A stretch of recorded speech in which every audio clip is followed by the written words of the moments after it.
Pemirsa, terdakwa kasus penganiayaan David Ozora, Mario Dandi Satrio, dan Shane Lucas jalani sidang perdana di Pengadilan Negeri Jakarta Selatan Selasa kemarin. Sidang perdana tersebut beragendakan pembacaan dakwaan oleh jaksa penuntut umum. Dalam pembacaan dakwaannya, JPU mengungkapkan kalau Mario telah melanggar pasal 355 ayat 1 KUHP yang secara jelas dan terperinci berencana melakukan penganiayaan berat hingga mengakibatkan David Ozora mengalami luka berat. Lantas apa tanggapan kuasa hukum Mario Dandi dan Shane Lucas atas dakwaan JPU tersebut? Terkait dengan dakwaan yang sudah sama-sama kita dengar dari jaksa penuntut umum, kami melihat sudah cukup baik karena ada beberapa pasal yang sudah di take out oleh jaksa penuntut umum.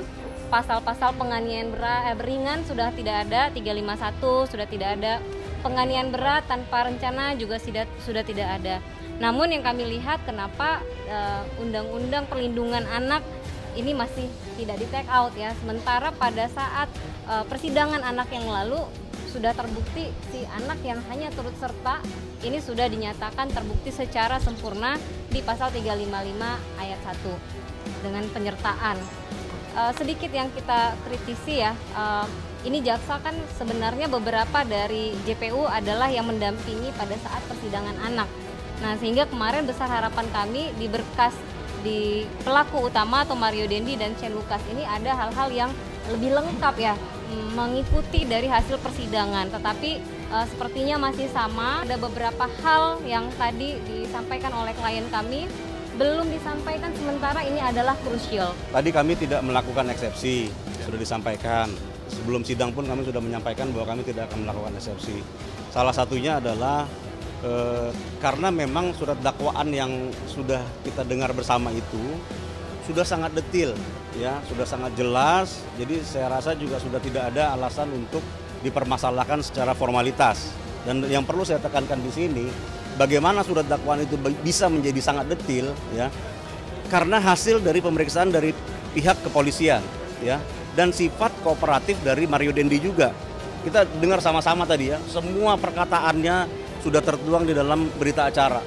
Siapa yang bisa tahu? Polisi bisa tahu nggak kejadian ya, perkataan detailnya? Tidak bisa. Hanya Mario Dandi dan orang-orang yang ada di situ.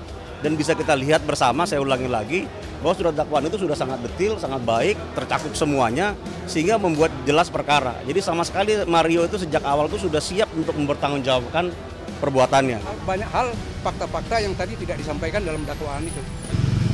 Shane ini adalah dengan keterpaksaan dia mau diajak karena si Mario ini sudah mengundang dua orang, sudah memaksa, quote and quote ya, memaksa ada dua orang itu, dipaksa dia, teman-temannya dia, tapi mereka menolak. Tapi si Shane ini ditelepon, dia mau, itu dia berada pada waktu dan tempat yang tidak tepat, maka dia ikut juga diajak, dia bukan untuk mau melakukan penganiayaan.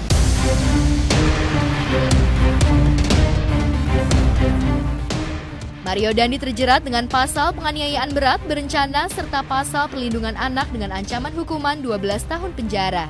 Menghadapi persidangan kasus penganiayaan yang dilakukan Mario Dandi, pihak Kejaksaan Negeri Jakarta Selatan telah menyiapkan 17 orang saksi yang akan dimintai keterangan dalam persidangan. Lantas apa tanggapan pihak Mario Dandi atas sangkaan dugaan perencanaan penganiayaan yang dilakukan Mario?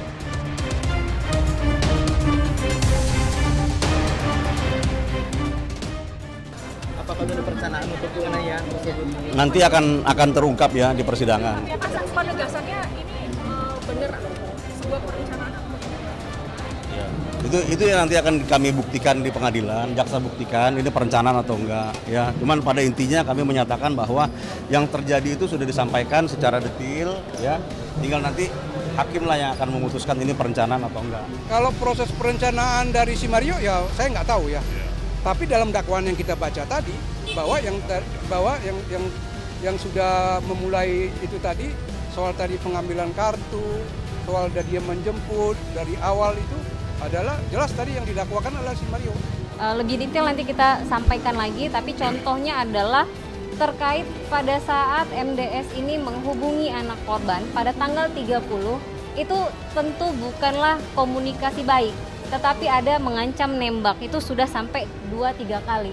Mungkin nanti saya 3 kali ya, saya bisa tunjukkan ke teman-teman ya, bahwa ketika tanggal 30 sore harinya yang dia pakai HP anak AG, dia sampaikan bahwa dia meminta anak korban untuk hadir kepada mendatangi mereka sekedar meminta klarifikasi. Itu tidak benar, karena bahasanya nembak lagi, ngancam nembak lagi, tetapi kata-kata tembak ini tidak dikemukakan oleh jaksa penuntut umum dalam dakwaannya. Itu yang kami mintakan nanti dalam proses persidangan digali kembali. Seperti itu.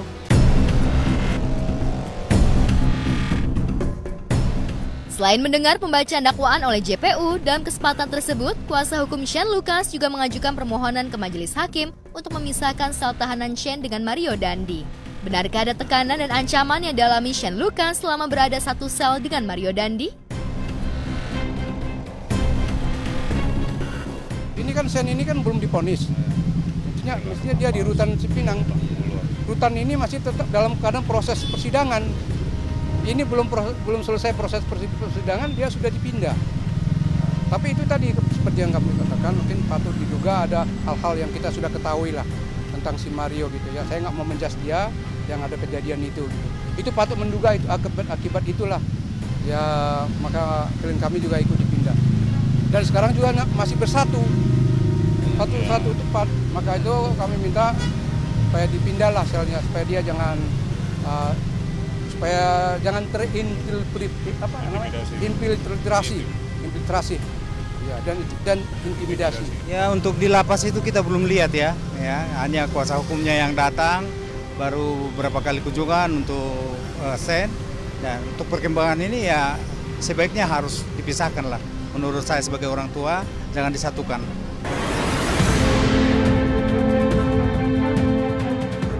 Sidang berlangsung terbuka untuk umum dan disaksikan masyarakat luas. Pada sidang tersebut turut hadir ayah David Ozora, Jonathan Latumahina, serta orang tua dan keluarga dari terdakwa Shane Lucas. Ayah David Ozora turut memantau langsung jalannya persidangan dengan dua terdakwa Mario Dandi dan Shane Lucas. Sementara itu tidak terlihat keluarga dari pihak Mario Dandi di pengadilan. Lantas apa tanggapan keluarga masing-masing atas jalannya sidang pembacaan tuntutan oleh JPU tersebut? Ada catatan penting di sini yang harus digarisbawahi, bahwa persidangan ini adalah sebuah perlawanan untuk mereka yang menginjak-injak logika kabeltis dan lain-lain. Kita akan buktikan di sini.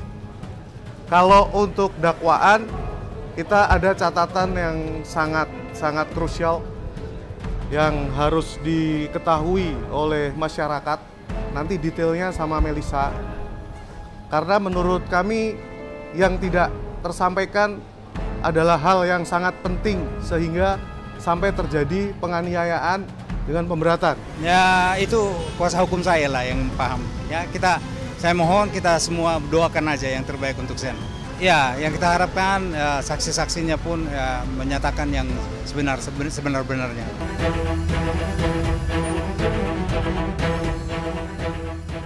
Kehadiran ayah David Ozora turut dikawal sejumlah anggota Bansar Ansor dengan berseragam loreng yang turut mengawal jalannya persidangan. Jonathan tampak duduk di kursi pengunjung paling depan memantau langsung jalannya persidangan kasus penganiayaan putranya itu. Benarkah ada upaya damai yang terus diupayakan pihak Mario Dandi kepada keluarga David Ozora? Kita kawal terus ini. Dan kita, keluarga besar, akan terus mengawal kasus ini.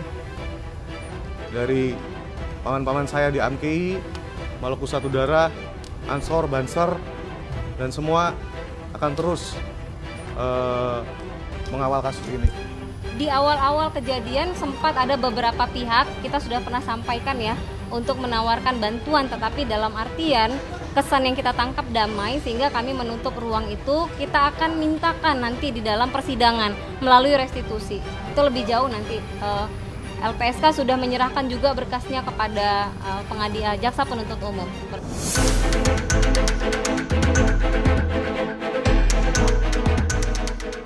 Sementara itu diungkapkan ayah Shane, kehadiran dirinya dan keluarga bukan untuk memberikan pembelaan sepihak, melainkan untuk memberi dukungan terhadap putranya. Karena menurutnya Shane tidak terlibat langsung dalam tindak penganiayaan terhadap David Ozora, melainkan atas desakan dan paksaan dari Mario Dandi. Untuk itu pihak keluarga berharap agar Shane tidak dihukum berat dalam kasus penganiayaan tersebut.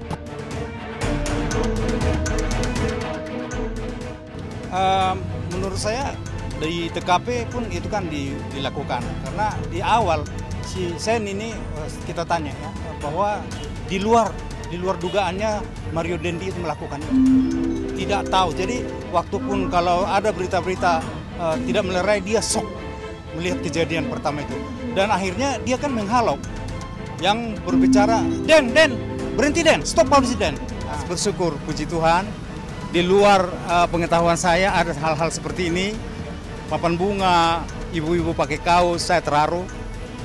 Dan yang paling saya syukurin tadi, permintaan penasihat hukum kita, anak Sen, memohon tadi di persidangan itu memohon biar hakimnya dipisahkan dari satu sel dengan Mario, dikabulkan.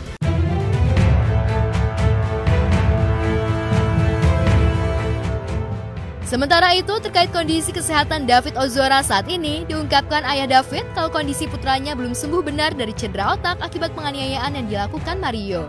Belum lama ini, David bahkan mengalami jatuh hingga harus dipasang pen di salah satu bagian tubuhnya. Selain itu, David juga belum bisa melakukan aktivitasnya secara mandiri. Yang kemarin sempat ada ahli hukum menyampaikan bahwa kondisi sekarang nanti akan memperingan, itu adalah menginjak-injak logika. Nanti akan dijawab sama Melisa. Yang utama, anak saya sampai hari ini belum pulih. Dan kita ada bukti-bukti yang mendukung hal tersebut. Salah satunya seperti yang tadi disampaikan dari Dr. Yeremia Tatang di Mayapada. Kemudian kita juga ada bukti dari fisioterapis David, sampai saat ini dia masih fisioterapi. Kemudian untuk psikologi kita nanti akan ada juga bukti dari Kementerian PPA yang terkait kondisi psikologis David. Jadi David saat ini sudah bisa berjalan, tetapi endurance-nya hanya 6 menit. Sudah jatuh berkali-kali, paling parah kemarin tanggal 8 Mei, sampai kakinya fraktur dan harus dipasang pen. Kenapa hal itu terjadi? Besok akan dijelaskan oleh Dr. Yeremia Tatang sebagai ahli. Ada trauma yang cukup dalam di otak bagian luar sebelah kiri. Hal tersebut mempengaruhi pusat keseimbangan dari David. Jadi anak korban sampai di posisi hari ini tidak ujuk-ujuk ya. Tidak ujuk-ujuk, kami ingatkan lagi, anak korban 55 hari berada di ruang ICU, 53 di Mayapada, 2 harinya di Medika Permata. Dan perbuatan ini tadi juga tidak dijelaskan secara detail bagaimana kronologis, nanti pasti akan didalami di dalam persidangan ya, peranan dari saksi-saksi yang ada di TKP gitu. Jadi kalau tadi disampaikan saksi memanggil hey sehingga berhenti, gambarannya tidak seperti itu. Nah, ini nanti pasti akan diulik lebih jauh oleh jaksa penuntut umum, bahwa yang ingin saya sampaikan adalah bahwa penganiayaan ini berhenti bukan karena kehendak dari si Mario Dandi, tetapi karena ada teriakan keras kencang dari saksi Ibu N.